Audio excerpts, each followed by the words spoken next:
ربكم أن يكفر عنكم سيئاتكم ويدخلكم جنات تجري من تحتها الأنهار يوم لا يخزي الله النبي والذين آمنوا معه نورهم يسعى بين أيديهم وبأيمانهم يقولون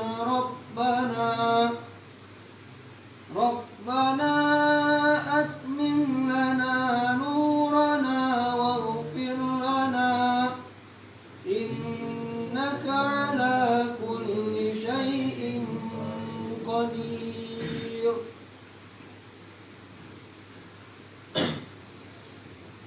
Hai orang-orang yang beriman, bertaubatlah kepada Allah dengan taubat semurni-murninya. Mudah-mudahan Tuhan kamu akan menghapus kesalahan-kesalahanmu dan memasukkan kamu ke dalam surga yang mengalir di bawahnya sungai-sungai. Pada hari ketika Allah tidak menghinakan Nabi dan orang-orang yang beriman bersama dengan dia, sedang cahaya mereka memancar di hadapan dan di sebelah kanan mereka, sambil mereka mengatakan, "Ya Tuhan kami, sempurnakanlah bagi kami cahaya kami dan ampunilah kami. Sesungguhnya Engkau Maha Kuasa atas segala sesuatu." Perkara At-Tahrim 8 ini, amalan doanya nanti berada pada tobat, mandi tobat, dan sholat tobat di sholat tobat putaran ketiga. Ya, di amalannya. Nah, di At-Tahrim. Nah, masuk putaran ke 10 hari ke depan. Mandi, sudah ada doa dengan ini. At-Tahrim. Ayatnya lebih cenderung kepada pembersihan badan cahaya. Duduk Pak? Duduk ya itu ya. Runutnya gitu. Tapi sekarang nggak jabarkan. Oh, nggak enak dong. Masa ngeduluin. Nah, ya kan? Sekarang yang kedua dulu. Gitu. Jadi artinya tobat yang sebenarnya atau nasuha sepenuh hati harus menghapus keburukan terhadap Allah dan terhadap sesama makhluk. Mengembalikan keaslian jiwa orang yang bertobat ini serta menghapus keburukan-keburukan yang dilakukannya baik kepada Allah maupun kepada manusia. Nah, jadi itu kelebihannya tobat nasuha pada waktu yang tepat. Ya, tapi melakukan tobat nasuha di luar Ramadan juga boleh.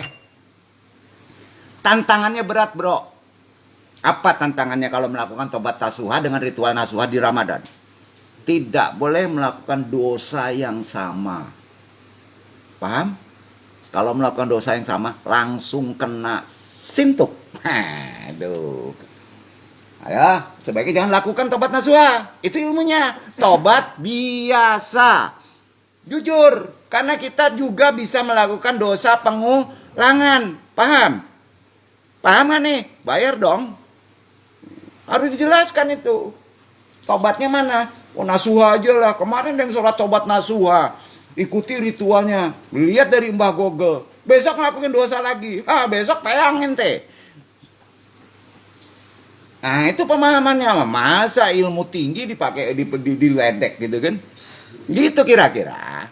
Mandi tobat hati-hati. Kalau pengen tahu deh di Qadariyah itu didalami oleh Abdul Qadir Jailani itu. Kitabnya Ihya Ulumuddin juga begitu. Menempatkan ilmu itu harus jelas. Ya. Jadi kita pahami nasuha adalah redaksi hiperbolik dari kata nashi. Seperti kata syakur dan syabur. Sebagai bentuk hiperbolik dari kata syakir, syabir. Kremnya, hurufnya nun,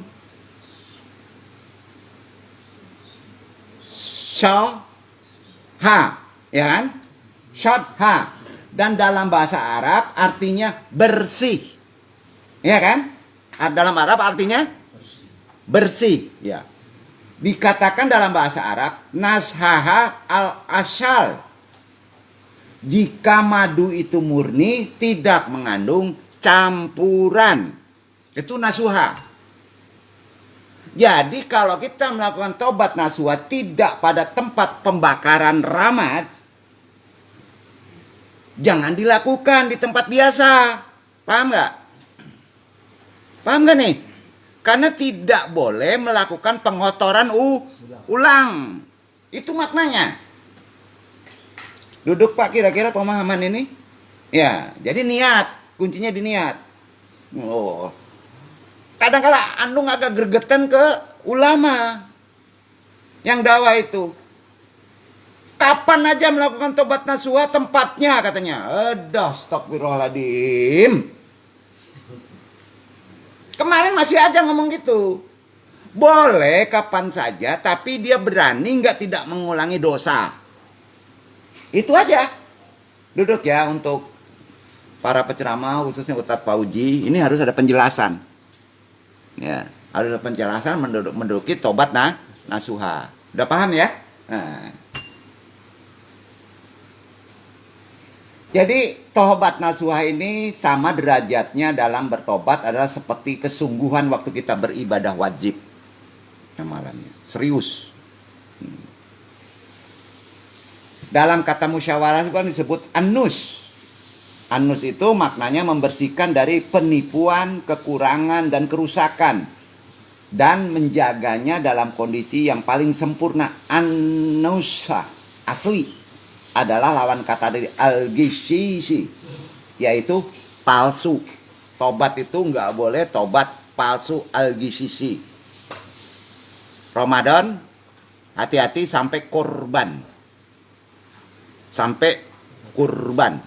Jangan melakukan dosa kalau sudah nasuha yang besar. Ada pengulangan. Sampai Pak? Sampai korban.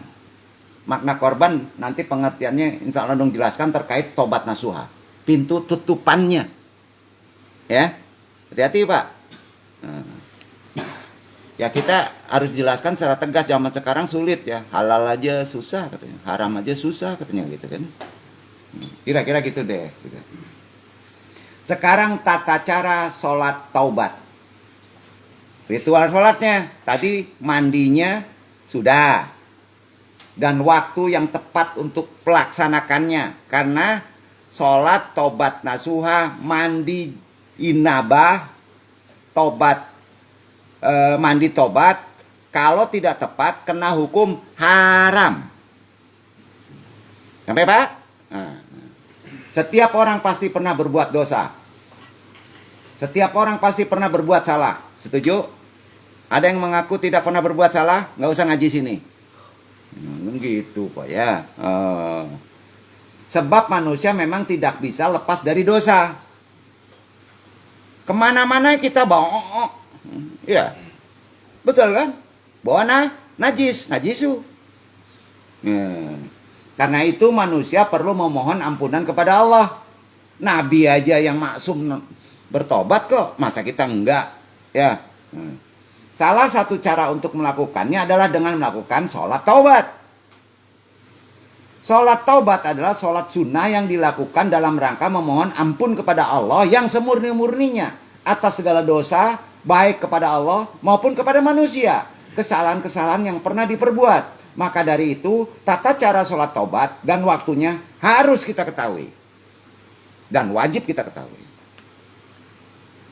Ketika sudah menjalankan cara sholat taubat dan waktunya benar, maka seorang muslim seharusnya tidak mungkin lagi mengulang kembali maksiat atau dosa yang telah dilalui setelah ada pengorbanan. Paham gak tuh? Seharusnya. Itu batasannya. Tata cara sholat tobat dan waktunya sudah jelas. Yang terbaik adalah waktunya besok. Putaran kedua bulan Ramadan. Nah, setelah mandi tobat atau inabah, sholat tobat. Caranya hampir sama dengan sholat sunnah pada umum.